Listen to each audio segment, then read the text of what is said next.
Today on the channel, the fun continues. Jakks Classic Superstars, Series 17.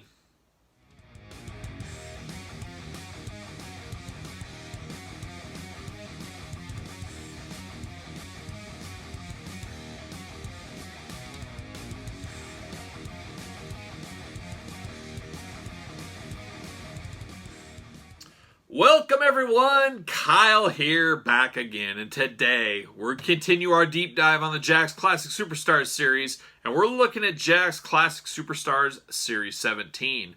Another great series, a deep cut series though. A lot of lesser known names, or not, there's no Hulk Hogan, there's no, Macho Man. Well, there's no Macho Man in any Jakks, but not really the biggest names. The biggest name in here being Eddie Guerrero and The Rock. Obviously, we'll get through all of them. But this was kind of an in-betweener set. Some guys, for deep cut fans, you really like this set a lot. But I think for a lot of people out there, there was a lot of people that passed on this set. That being said, we're going to go through each and every single one in Classic Superstars Series 17, like we do in all of them. If you have not, please subscribe to the channel. Like the video, of course. Like it before you even watch it. That's my recommendation. But go through back to the channel. This is number 17. We got 16 videos before that as we're counting down every single Classic Superstars series.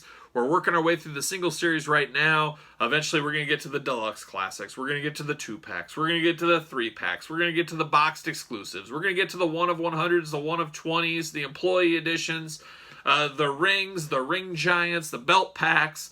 Like you guys know, there's a lot of videos to be done still. We should be finishing this up. This is October as I'm filming this, 2020. We'll probably be done about start of summer 2021, by the way. My math in my head goes, but we'll see. But today is about Classic Superstars 17, and we're going to talk about Eddie Guerrero first. I figured I'd start with the most popular one of the set. Eddie Guerrero, we all know Eddie Guerrero, one of everybody's favorites. At the time, this wasn't one that everybody was like clamoring for, is my memories on it. This whole set didn't go. I mean, we talked the last couple series. My Toys R Us's in town only really got one case of these that I remember. I don't remember seeing these at Walmart or at Target. I do remember seeing Walmart, and they got those weird half cases again, very similar to Classic Superstars 13, which we talked about before. But not a lot of time for peg warming with this set.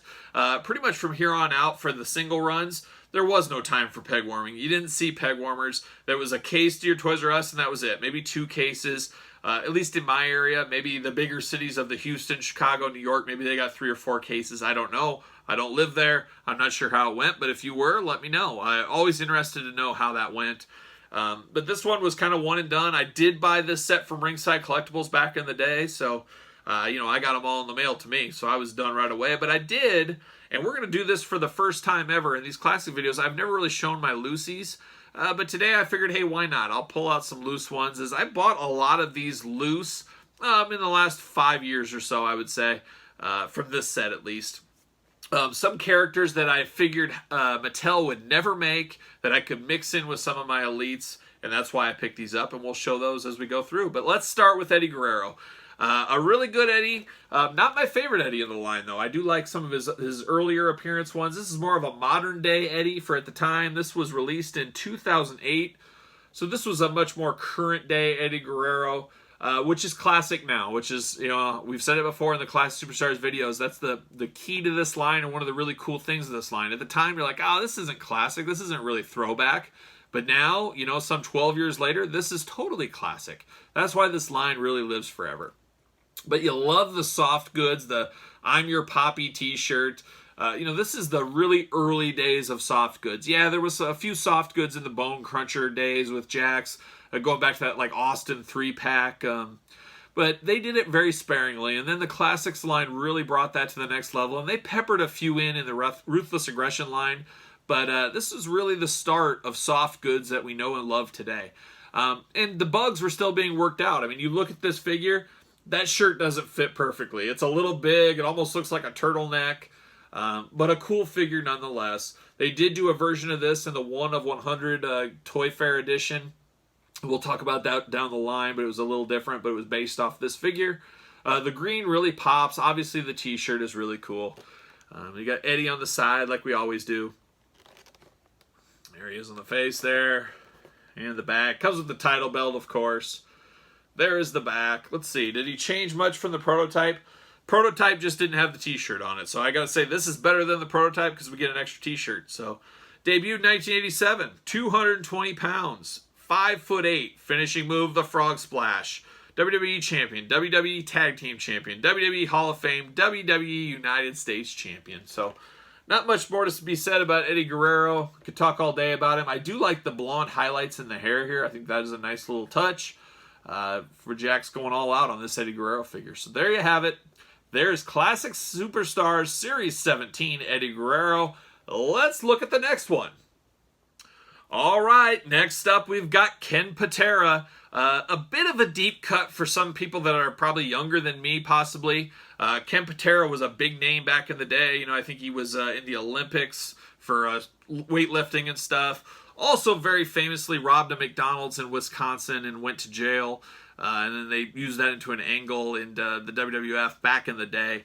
But Ken Patera's one of me living in the Midwest. His AWA days and stuff. A lot of people know Ken Patera in the Midwest. I believe I saw Ken Patera a couple years ago at the Pro Wrestling Hall of Fame up in Waterloo, Iowa. Take the visit one of these days. July, they have their big show every single year.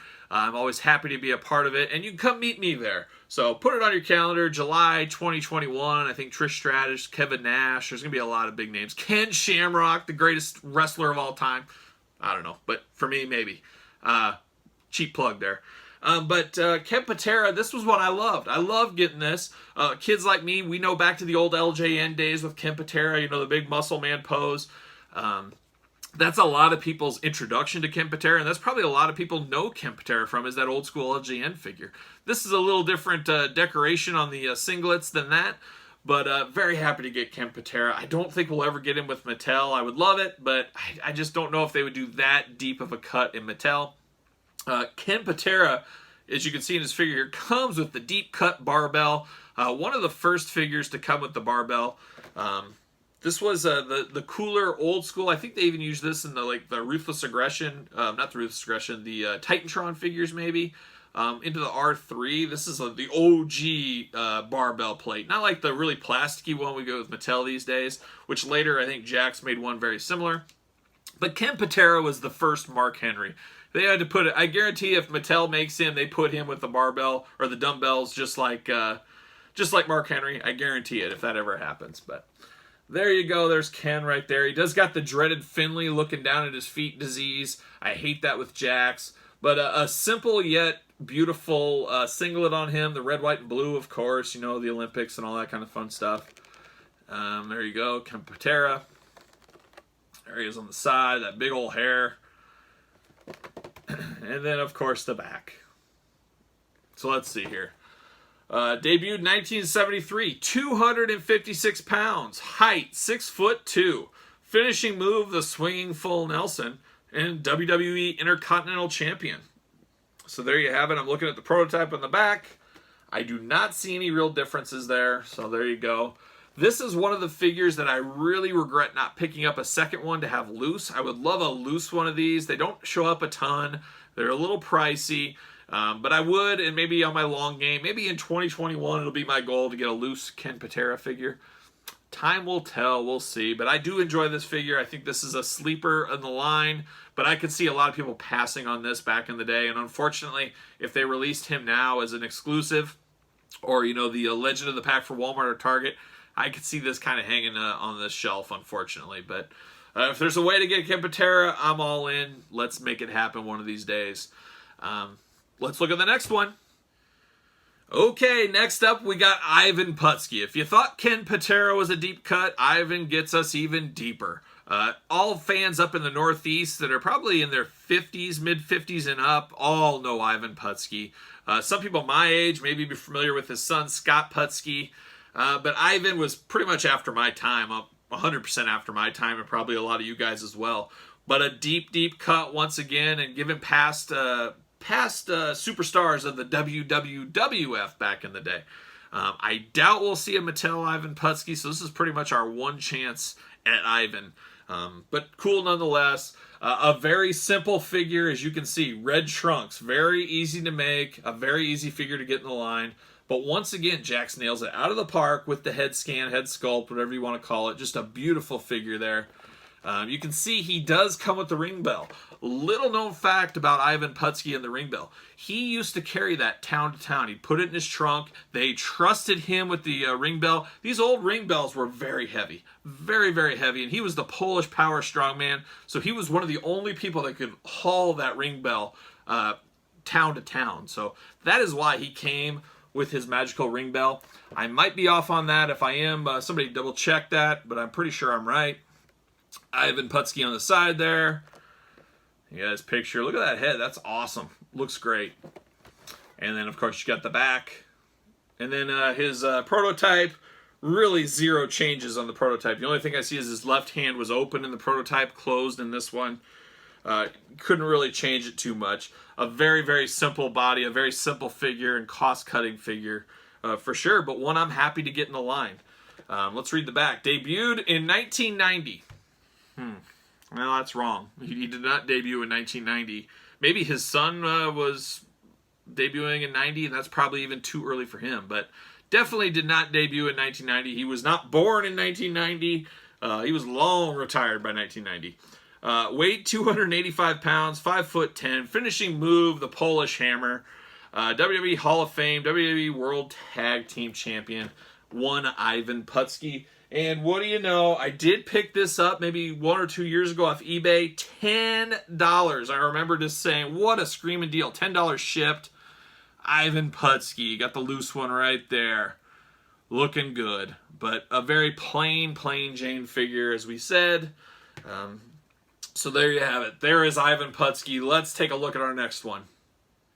All right, we continue with some older classic superstars. Older as in part of old timers, I guess. Not classic 80s, 90s, 2000s wrestlers. More of your 70s style wrestlers. And it's one Rocky Johnson. So very cool to get a Rocky Johnson. I believe original San Francisco Toy Makers was the only other person to make a Rocky Johnson figure back in the day.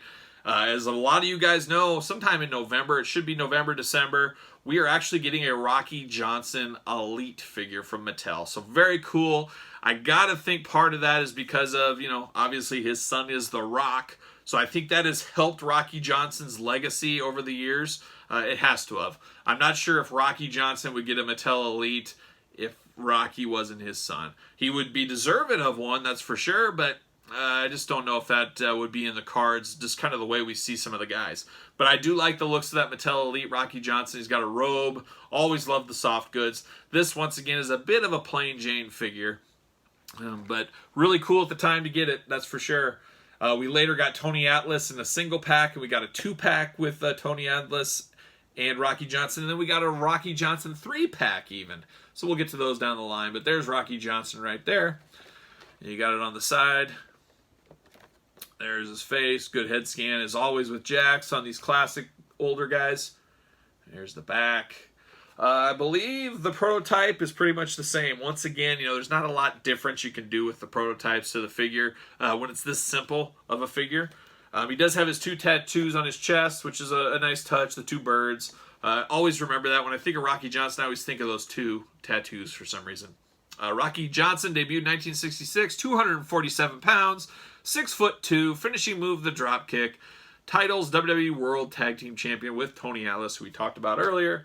An interesting figure, no doubt. I do actually, once again, I went back and said, I don't think he'll get a Mattel, so I'm going to pick this up. Here is a loose one. Very plain Jane, as I said. But very cool. We are getting this Rocky Johnson in a Mattel Elite. So this one will be retired to my Jakks collection. I'll move this out of my Elite collection and move it over there once the new one comes. So there you have it. That's Rocky Johnson. Let's go on to the next one.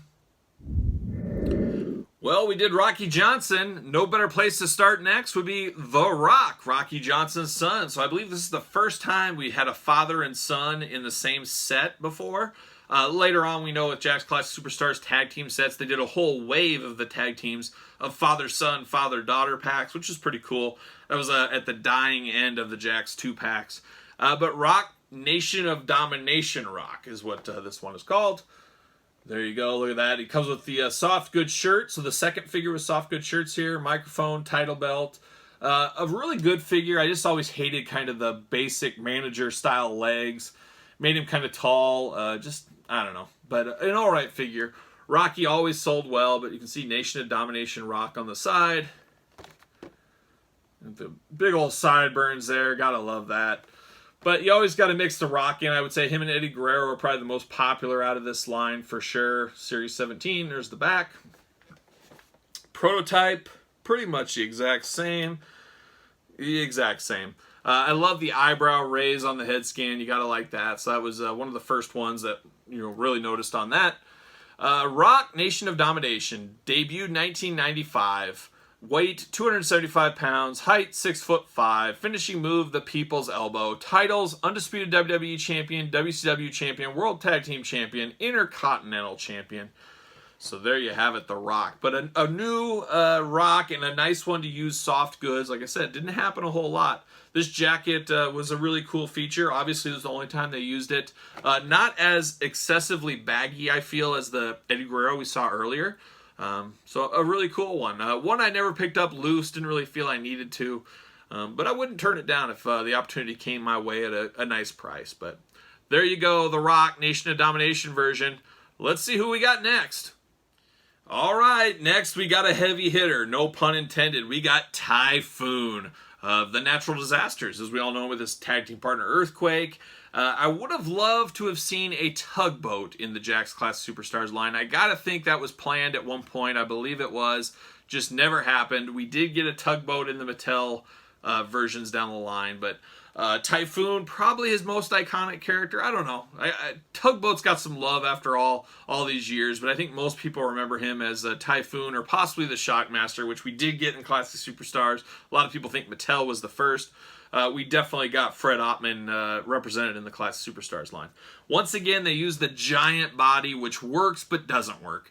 It needs to be just a little bit smaller, but not the next one down. They really needed that in-between size. I wish Jakks would have got that or figured that out, but it is what it is at this point. There's no going back, but really cool. Once again, soft goods, a soft goods singlet that I think is really cool. I love the head scan and the face sculpt on this one. I think it looks just like him. It is a great figure. Just a little bit big in the belly and the legs with that super heavyweight torso. You got Typhoon on the side. There's his face. You can see it up close. Really good looking with the face going on there. And, of course, the back. He came by himself in this set. No Earthquake. We do get Earthquake a little bit later on. But, man, that is a great head sculpt. This is probably one of the best of the entire line. It looks just like him. Very good. Kudos to that head sculpt guy for sure. Looking at the back, pretty much the exact same as the prototype. These didn't vary a lot from the prototype, as we see some series went a little bit off the prototypes, way off, and didn't even look anything like them, or you cheaped it down or cheaped it up, whatever you want to say. Not this one. It's pretty much straight on like the prototype. Typhoon debuted 1984, 384 pounds, 6'3", WWE Tag Team Champions. That's all it says about old Typhoon there. But once again, a big super heavyweight figure, a heavy box. This is a heavier one. But really good if you get the Earthquake that matches. You put those two together, that's a perfect display piece if you ask me. But that's Typhoon. Let's see who we got up next. All right, next up in the line, we got Shane McMahon. Once again, kind of like that Eddie Guerrero. It's like, is he classic? Well, now he's totally classic at the time. Love this figure. A little known fact, this figure was actually re-released in the regular Ruthless Aggression line in the pay-per-view series. I believe it was No Way Out. I believe that was actually the last Jakks Ruthless Aggression pay-per-view series that was ever released. As we all know, at the very end, when Jakks lost their license, they didn't put any more money into it. So to be able to just throw him in that set works pretty easily. This is also one of the figures I do need to get loose. I count it as, that watch my channel, I'm working on a complete Jakks Ruthless Aggression set. This would count because he was in that No Way Out series, but it's the exact same figure as this. So I do count it and say, hey, I do have this figure. It's just not that. But my crazy mind knows one of these days I'm going to need to pick this up loose. And it doesn't matter which one. You don't know. Once it's out of the package, you don't know if it's the Classic or the Ruthless Aggression. But I will need to probably pick this up loose one of these days. Maybe sooner than later. Now that I'm talking about it, I feel like I should get that done ASAP. So we'll see. But Shane McMahon, we all know about Shane McMahon, son of Vince McMahon. There he is. Got his baseball jersey, I guess you'd call it on, and it comes with the belt. I believe it's European. Yep, European Championship. There it is. Nice blue, black. I like this figure. I never had any problems with this figure. Shane McMahon on the side. There's the picture. I always thought this was a good figure. And we'll show you the back here. There it is. It's got Shane O'Mac on the front of his shirt. And it says the money underneath. One thing to note, if I do get this loose, man, it's got to be minty loose because that does wear off. That baseball jersey wears off very easily. I don't want that smudged or anything. So most likely I'll probably have to get one in the package. I guess we'll see. Weight 230 pounds, 6'2", finishing move the coast to coast. Titles held, European champion and hardcore champion. So there you have it. Shane McMahon in the Classic Superstars line. We got 2 more. Let's get to them. All right, next up we go into the LJN Inspired. If you guys been watching the videos, we did a deep dive where we talked about every single one of these, but they are, we're right in the midst of it where these are coming in every single set with the blue sides, kind of the throwback. I've talked about my opinion on these before, so I won't get into it. We'll just show the figure. But Triple H, one, you know, they put the biggest guys that are modern day in this, and Triple H would definitely be one. Always like this pose. Looking like Lemmy from Motorhead in this one. It looks just like him. You can put a little cowboy hat on him and maybe a coat, and man, you got Lemmy ready to party. There he is, Triple H on the side. Got the picture on the side. There's the back, of course. Let's see what it has to say here. Triple H debuted 1992, 260 pounds, 6'4", finishing move the pedigree. Titles, WWE Champion, World Heavyweight Champion, European Champion, Intercontinental Champion, and Tag Team Champion. So pretty much ran the whole gamut. Prototype is straight on. Just looks, he does look like Lemmy or Harley Race. Kind of a mix of those two. Looks a little older than he was at the time, I feel. This is one of the ones, you guys know I'm working on a loose set of these. I just decided out of the blue to go with my original San Francisco Toy Maker WCW figures. So I'm working on that. So there is the loose Triple H. Not a terrible figure. The one thing I don't like is they get that dreaded Jakks sticky disease, that plastic kind of wearing out. I have cleaned it up with Scotch tape and given it a nice bath, but these plasticky, rubbery ones, it just does not seem to help. So I got to figure out a way because, you know, you put these down, obviously I don't put them on the carpet, but you put them on the carpet, you're probably going to get dirt and hair and whatever's on your carpet or whatever stuck to these. So you got to keep them clean as possible. But one of my favorites of this line, though, I do like Triple H, especially this inspired, Lemmy-inspired look of Triple H back in the day. So this is an okay figure for me. I would definitely like this one, and probably one of my favorites of the LJN Inspired. So there you have it. There's Triple H. Let's get to my favorite. I saved my favorite for last. So let's talk about that one next. All right, our final figure in Classic Superstars Series 17 is the Repo Man. And like I said, this was probably my favorite from the set. I know a lot of people are going to say Eddie Guerrero is probably their favorite, or maybe The Rock, I don't know. But the Repo Man is such a deep cut. We had only prior got his Hasbro figure back in the day. This is one I would love to see Mattel attempt. I always loved the Repo Man, even though he was cheesy for, you know, a 10, 11-year-old kid, he was even a little bit cheesy. But Barry Darsow was a favorite of mine. I loved him as Smash and Demolition.